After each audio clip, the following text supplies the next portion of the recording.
Hello everybody, my name is Zen, and welcome to my impressions for Clair Obscur Expedition 33. Before I say anything else, I have to mention this. I am avoiding major story spoilers in this video. So that way you can watch it, you can enjoy the video, and then you can still go play the game and not get spoiled on any major things for yourself. The footage in the background is also from pretty early on in the game. I'm a bit further on than what you're seeing in the background. However, just know that I'm trying not to spoil anything at the beginning of the game, and anything that, like I said, is a major spoiler. Just with that out of the way, let's talk about it. Normally, I do first impressions videos when I'm doing this series, where we jump in and we play like the first 45 minutes of a game, usually, and then I give my honest first impressions as we go through. Do I like things as they're popping up? Is the game teaching me how to play it very well? There's a lot of little things about that, and I think the first impressions of a game are very, very important. But with big RPGs, such as Expedition 33, you need to go a little deeper. So first impressions is just not really something that we can do. And I also want to be able to provide a lot more of a deep analysis about the game, what I think of it, in these normal impressions videos. And we've gotten quite a lot of feeding for impressions this year. So far, we've had Avowed, the Oblivion remaster, and now right off the Oblivion remaster, Expedition 33. I actually wanted to get this video up a little bit earlier, but I wanted to play it quite a lot, and I've been tight on time. So this is about 10 hours in of my experience. So we'll jump in from there and kind of give you guys an overview of what this game is and why I think you actually need to play it.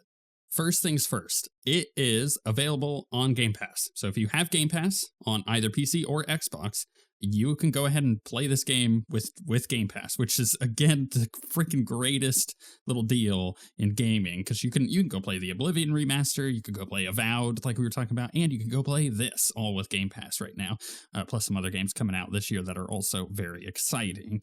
I'm not sponsored by Game Pass. I just think it's a freaking fantastic deal, and I love it. I played this game both on my Xbox Series X and on my PC. The footage you're seeing in the background is from my PC. It runs very well on both, but man, does it run like a dream on my PC. It is running an Unreal Engine. It's a very, very, very pretty game, but the graphical fidelity is not really what stands out to me. It's the uniqueness of how everything looks. We'll get into that in a minute. But this is a JRPG, but not a JRPG. It's a Western RPG inspired by JRPG mechanics.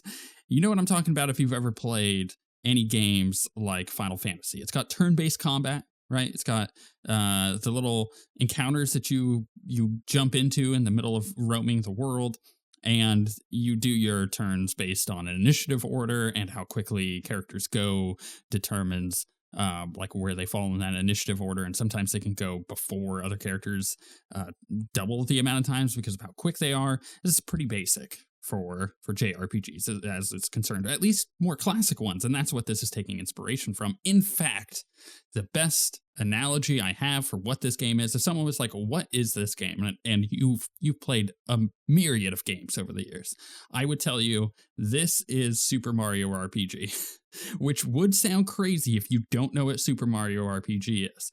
But as someone who absolutely loves that game, it's one of my favorite Super Nintendo games of all time. Recently got a remaster on the Switch, and it runs freaking phenomenal. I love it on the Switch.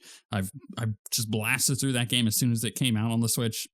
Had a lot of fun reliving my childhood memories of playing that game. However, I'm not joking when I say this is that game in many, many, many ways. The first is the combat, and that's going to be the thing that you're seeing most in the background. It is turn-based combat, but it's active turn-based combat, not in the way that we know it really today, like if you think of like Final Fantasy VII Remake or something like that. No, this is kind of that classic active combat where you take your turn that you're doing, maybe you cast an ability or whatever, and you have a quick time event that pops up, and you have to hit the buttons at a specific time in order to do bonus damage. Same exact thing in Super Mario RPG. Really loved that mechanic back then. I thought it was fantastic, and you didn't really see it a whole lot in a lot of big budget games. I don't know why. I honestly don't, and I'm sad to say that because I thought it was fantastic. It's one of the reasons why I love Super Mario RPG so much.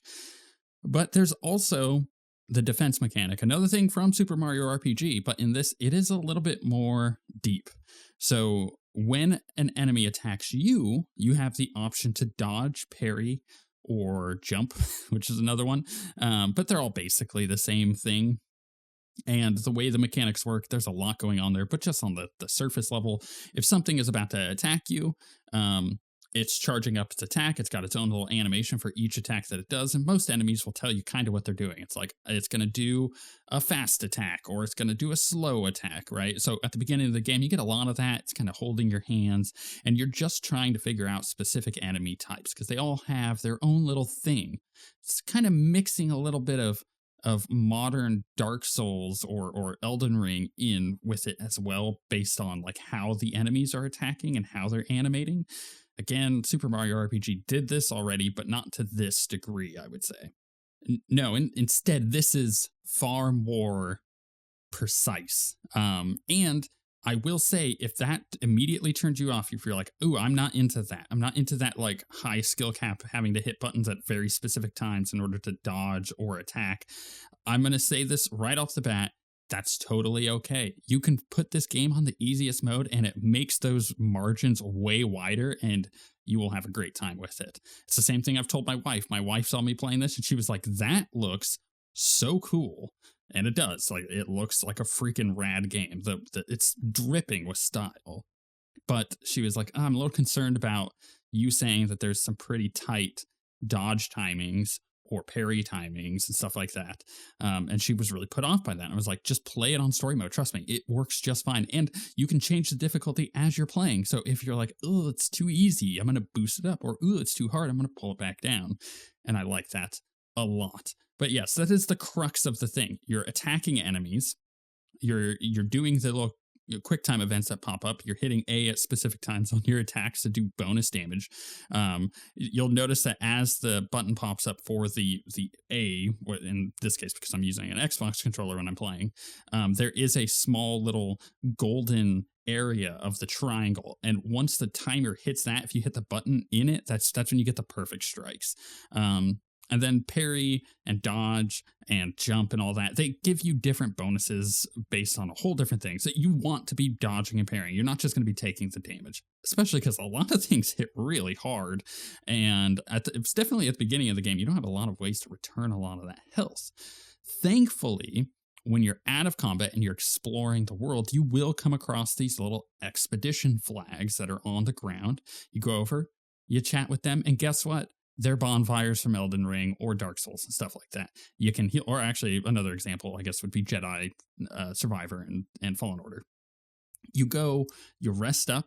When you do rest up, it does heal you. That is an optional thing. You don't have to rest when you find these things, but it will heal you and respawn the enemies in the area you're at. So if you're not planning on going backwards, then that's totally fine. Or if you're planning on farming things, that's also totally fine because it's a legitimate way to play the game. You get things to respawn, you go and farm it out, you level stuff up if you're feeling a little weak.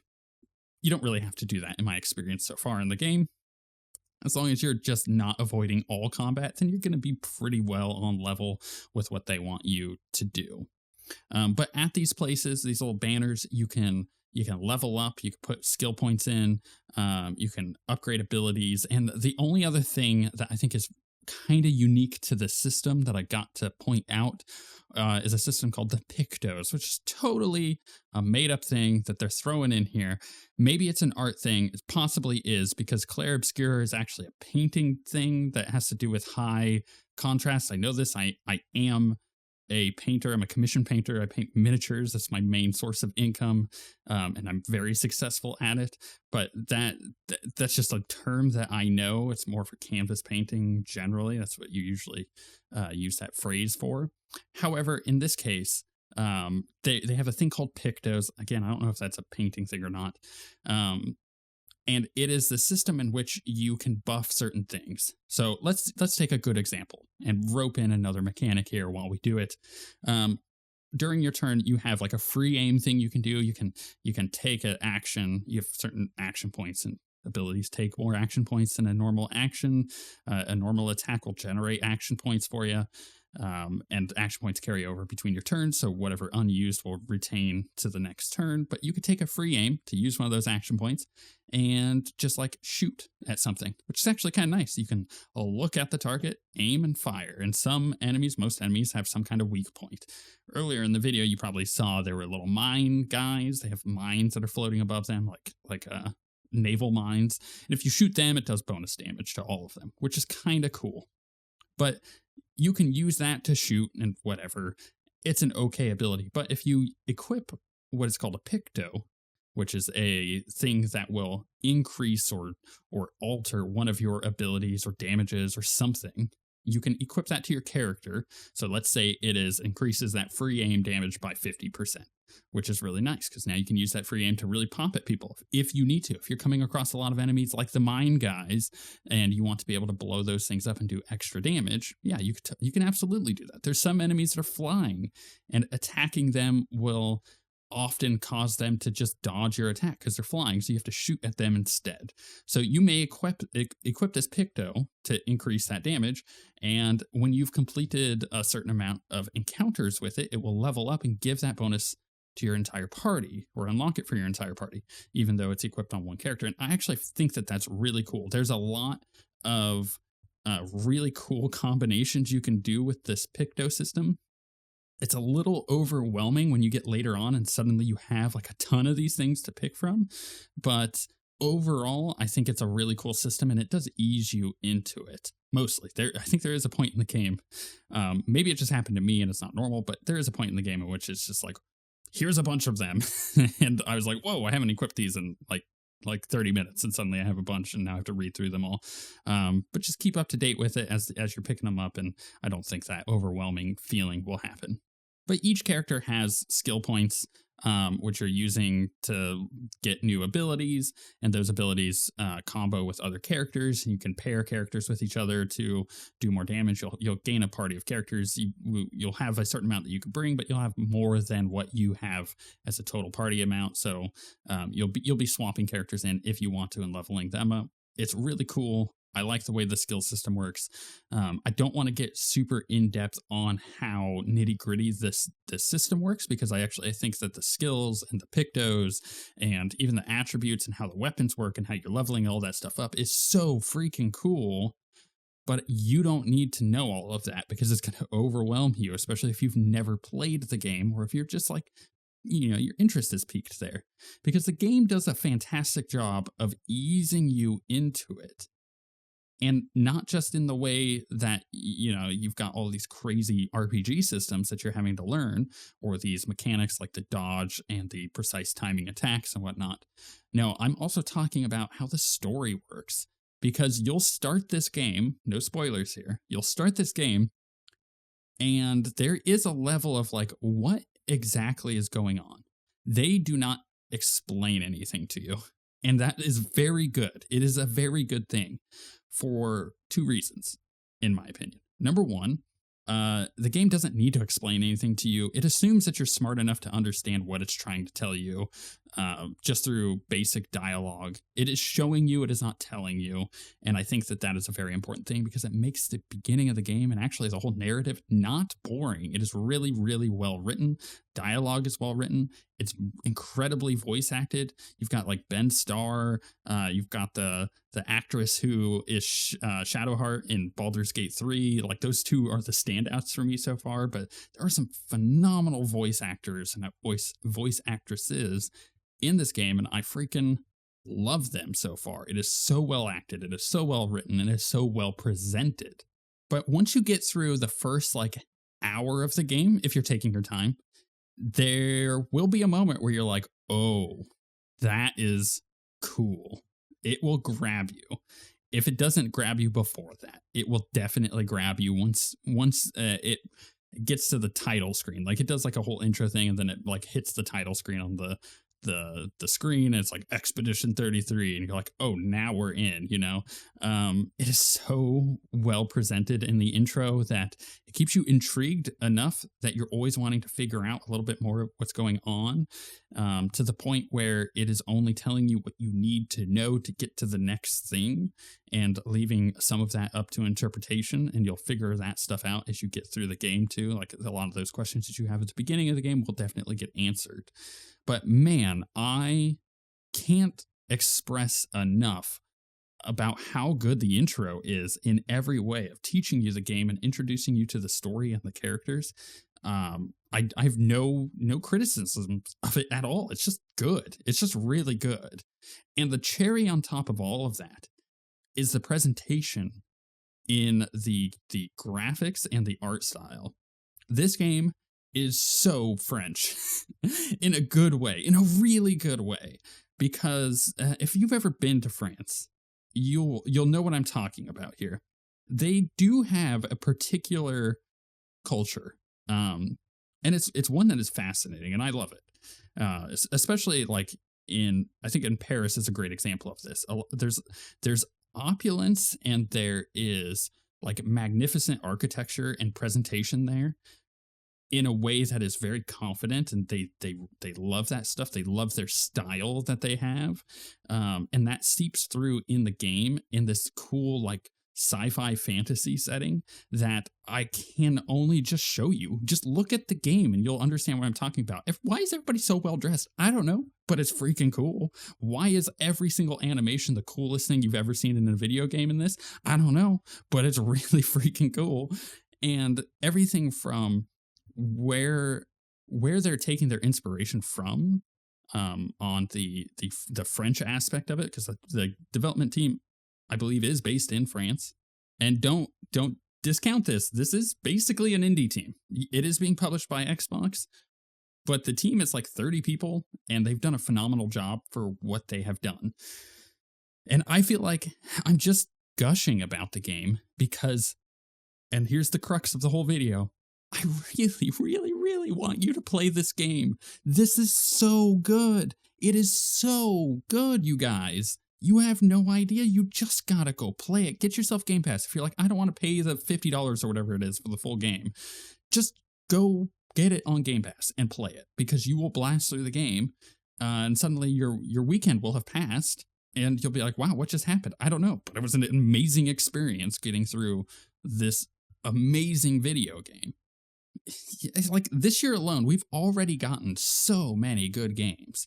Like this last week when this game came out, we got the Oblivion remastered, which, yes, that is an old game, but the remaster on it is so much fun to go back and play if you're a fan of the original, or if you've never even played the original. And that was a nice little sweet surprise that we didn't need to get, and we did. But that's not the only one. Like, you got games like Blueprints that came out. And heck, a lot of people really loved Avowed, and I liked it. I didn't think it was, like, phenomenal. But, you know, we're getting these huge experiences that are just so good this year. And without a shadow of a doubt, this is my game of the year so far.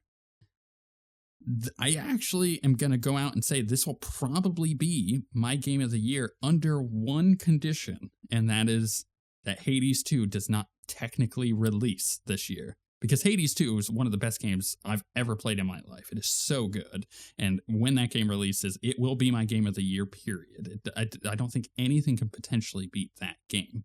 However, that one aside, this game is my favorite game this year, and I can't think of anything that comes close. It's that good, and I want you guys to go play it because I want a sequel to this game. Please go support this developer. Please go play this game. I want to talk so much more about it, but I don't want to spoil things that are in the story, and I don't want to go too deep into the mechanics of the game because I don't want to bore you. Those are things that are really fun to learn as you go, because it does drip feed you a lot of the systems. At first, it's like, whoa, there's a lot going on. Even though it's not. It's just like you're maybe not necessarily used to the systems that it's presenting you or how it's presenting it to you. But you're in it because, man, it looks really good the way that it is presenting. And you're just like, this is kind of cool. I'm in it for this experience. So by the time you get past the intro of the game, you kind of got the game. but it gets really deep and really interesting. And I could talk for days about the actual like game design that is on display here, but I won't because I want you to go through that step by step and go on the journey of learning that as you go through the game. So please go download this game. Please go play it. Buy it if you must, like, or get Game Pass. I don't care. Just give this team the recognition they deserve, because I'm flabbergasted. I think this is one of the best experiences I've had in a long time, and it was a total surprise. I saw the trailer that they put at the Xbox showcase this year, and I was like, oh, that looks really cool. I put it on my wish list, and I was like, I don't really expect much from this game, but I will check it out. And then I played it, and I was blown away.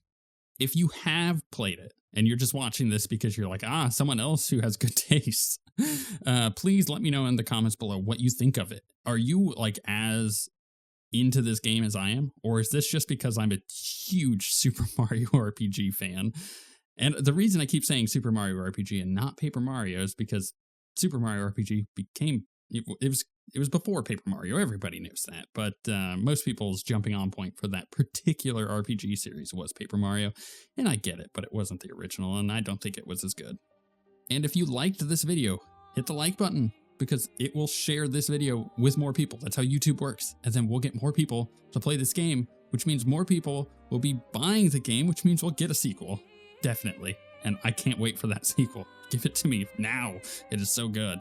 And of course, if you want to see more videos like this, subscribe, because I upload every single day. I've been doing so since 2011, never missed a day. It is a kind of a weird little flex, but I guess it's something that I'm just going to keep doing until eventually I miss a day. With all that being said, though, thank you very much for watching, and we shall see you all next time.